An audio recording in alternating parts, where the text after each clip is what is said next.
الحمد لله رب العالمين والعاقبة للمتقين والصلاة والسلام على سيد المرسلين أما بعد فأعوذ بالله من الشيطان الرجيم بسم الله الرحمن الرحيم أولئك كتب في قلوبهم الإيمان صدق الله المولانا العظيم وصدق رسوله النبي الأمين المتين المبين المعين الكريم ونحن على ذلك لمن الشاهدين والشاكرين والحمد لله رب العالمين. معزز ملت اسلامیہ، آئیے ہم آپ مل کر سب سے پہلے گنبد خضرا میں آرام فرمانے والے آقا و داتا ماوا و ملجا مدنی دولہ سرکار دو جہاں مصطفیٰ جان رحمت شمع بزم ہدایت صلی اللہ علیہ وسلم کے دربار گہربار میں عقیدت و محبت کے ساتھ جھوم جھوم کر درود پاک پڑھیں. اللہم صلی علی سیدنا مولانا محمد بارک وسلم صلی علیہ صلاۃ و سلام علیک یا رسول اللہ صلی اللہ علیہ وسلم. میرے امام فرماتے ہیں چمک تو سے پاتے ہیں سب پانے والے، چمک تو سے پاتے ہیں سب پانے والے، میرا دل بھی چمکا دے چمکانے والے، برستا نہیں دیکھ کے ابر رحمت، بدوں پر بھی برسا دے برسانے والے.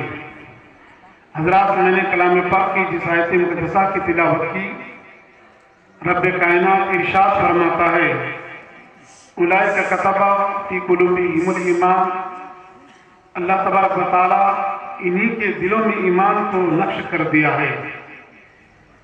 حضرات، آپ میرے بعد ایک عظیم خطیب سے قرآن اور سائنس پر آپ گفتگو سماعت کریں گے، اور ایک اچھے شاعر سے نعتیہ شاعری سنیں گے. اس سے شیخ اعظم کانفرنس سے میں یہ کہنا چاہتا ہوں، جو لوگ باہر گھوم رہے ہو وہ آ کے پنڈال میں بیٹھ جائیں، تھوڑی دیر آپ کچھ سنیں. آقا دو جہاں صلی اللہ علیہ وسلم کی بارگاہ میں صحابہ اکرام نے عرض کیا تھا، یا رسول اللہ، دنیا والوں کے پاس جاتا ہے تو کچھ نہ کچھ ملتا ہے، لیکن یا رسول اللہ آپ کے محفل پاک میں آنے والوں کو آپ کیا عطا کرتے ہیں؟ حضرات، صحابہ کا کہنے کا مقصد اور منشا یہ تھا کہ یا رسول اللہ، جب دنیا والوں کے پاس جاتا ہے تو کچھ نہ کچھ ملتا ہے، یعنی کھانے کے وقت جاتا ہے تو اسے کھانا کھلایا جاتا ہے، پانی پلایا جاتا ہے، ناشتہ کرایا جاتا ہے، لیکن یا رسول اللہ آپ کے محفل پاک میں آنے والوں کو آپ کیا عطا کرتے ہیں؟ حضرات، امام الانبیاء ارشاد فرماتے ہیں، اے میرے صحابہ سن، دنیا والے اپنی حیثیت کے مطابق دنیا کا مال دیتے ہیں، اور ہم اپنے محفل پاک میں آنے والوں کو جنت کا مہمان بنا دیتے ہیں. لیکن وہ لوگوں جلسہ میں آ کر کے بات کر رہے ہو، تمہیں پتہ نہیں کہ اس محفل پاک کی کتنی بڑی فضیلت ہے. وہ لوگوں جلسہ اس لیے کیا جاتا ہے کہ سماج میں سدھار پیدا ہوگا، جلسہ اس لیے کیا جاتا ہے کہ لوگ غلط راہ اگر اختیار کر چکے ہیں تو غلط راہ سے ہٹ کر کے صحیح راستے پر وہ آ جائے اور صحیح راستے پر چل کر کے اپنی زندگی کو گزارے، اس لیے جلسہ کیا جاتا ہے.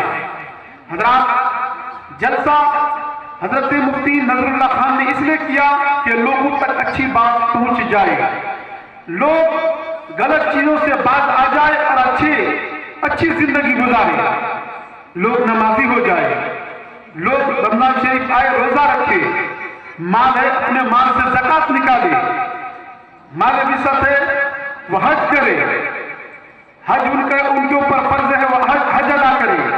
کب؟ آپ تو مدرسہ گئے نہیں، علماء کے قریب بیٹھے نہیں. یہ ایک واحد ایک ذریعہ ہے اسلام کی بات بتانے کے لیے، وہ اسٹیج ہے، جلسہ گاہ ہے، یہیں سے ایک پیغام دیا جاتا ہے کہ لوگ صحیح راہ پر چلے. حضرات، لیکن ہم ہیں کہ دنیا کے پیچھے دنیا کے چکر میں اپنی زندگی کو شرف کر دیے، لیکن وہ لوگ تھے جو آخرت کی فکر کیے، دنیا کو ترک کیا۔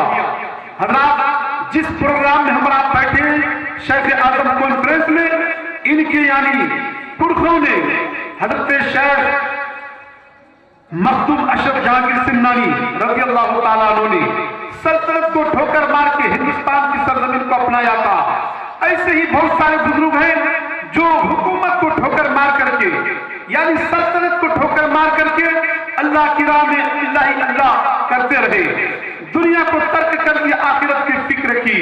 لیکن وہ لوگوں میں آپ کو بتا کر چلوں، ویسے ہی ایک بادشاہ ایسے بھی گزرے ہیں۔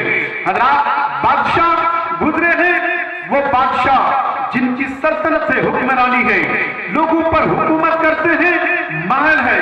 حضرات سلطنت ہے، محل ہے، اس میں وہ آرام اور سکون کے ساتھ رہا کرتے ہیں۔ حضرات ان کے بستر روزانہ صفائی کے لیے ان کے گھر پر کام کرنے والی نوکریاں، ان کے گھر پر کام کرنے والی نوکرانی گھر کی صفائی کرتی ہے، گھر کو صاف کرتے ہیں، بستر کو صاف کرتے ہیں، ان کے کھانے کا انتظام کرتے ہیں۔ ویسے ہی اسی معمول کے مطابق ایک دن اس بادشاہ کی یعنی بستر صاف کرنے کے لیے نوکرانی جاتی ہے۔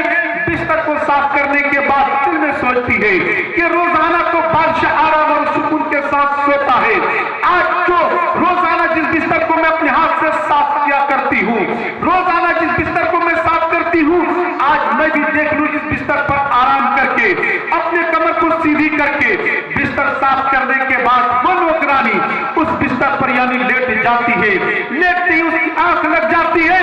بادشاہ جی کمرے کے اندر داخل ہوتے ہیں، دیکھتے کیا ہے کہ نوکرانی جو روزانہ بستر میرا بستر جو صاف کرتی تھی وہ بستر پر سو گئی ہے۔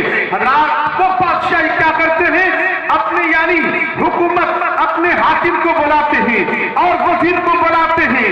بلانے کے بعد بادشاہ کہتے ہیں نوکرانی کے اوپر نوکرانی کو سزا دی جائے، نوکرانی کے اوپر کوڑے مارے جائے۔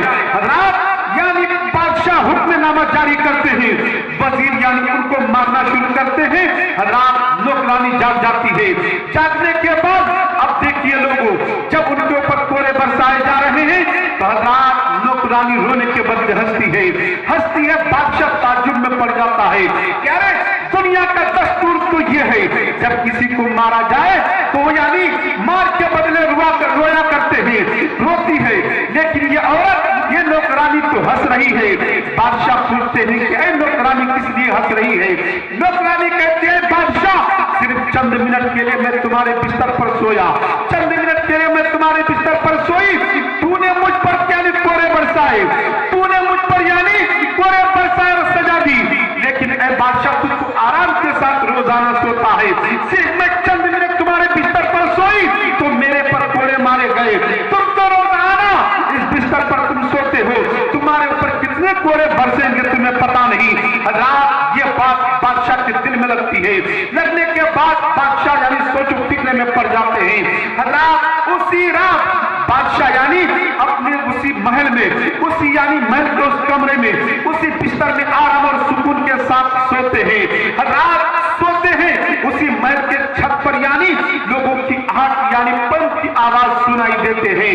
حضرات بادشاہ اٹھ کے یعنی بیٹھ جاتا ہے، بیٹھنے کے بعد بادشاہ کہتا ہے میرے محل کے اوپر یعنی چھت پر کون کس لیے چل رہے ہو؟ آخر یہ پیر کس کی پیروں کی آواز کی آہٹ کی آواز آ رہی ہے؟ کون ہے میرے یعنی محل کے چھت پر؟ حضرات کہنے والوں نے کہا تھا کہ ہم اپنے اونٹ کی تلاش میں ہیں۔ بادشاہ کہتا ہے کہ بادشاہ کے محل میں اونٹ نہیں ملتا، اگر اونٹ ڈھونڈنا ہو تو جاؤ جنگل میں جا کر کے اونٹ کو ڈھونڈو، جنگل میں تلاش کرو۔ حضرات اوپر سے آواز آتی ہے بادشاہ سن، اگر محل کے چھت پر اونٹ نہیں ملتا تو سن آرام سے بستر میں سونے سے خدا نہیں ملتا۔ حضرات یہ بات بھی بادشاہ کے دل میں لگ جاتی ہے۔ حضرات دل میں بادشاہ کے دل میں بات لگتی ہے۔ حضرات دل میں دربار بلاتے ہیں، بادشاہ لوگوں کو بلاتے ہیں، اپنے کو بلاتے ہیں، بیگانے کو بلاتے ہیں، اس میں وزیر رہتے ہیں، کام کرنے والے رہتے ہیں۔ بادشاہ ان باتوں کو ان کے سامنے رکھتے ہیں، لیکن ان میں سے ایک انسان اٹھتا ہے، ان میں سے ایک فقیر اٹھتا ہے، ان میں سے ایک درویش اٹھتا ہے، اٹھ کے کہتا ہے کہ بادشاہ کہتا ہے یہ محل ہے،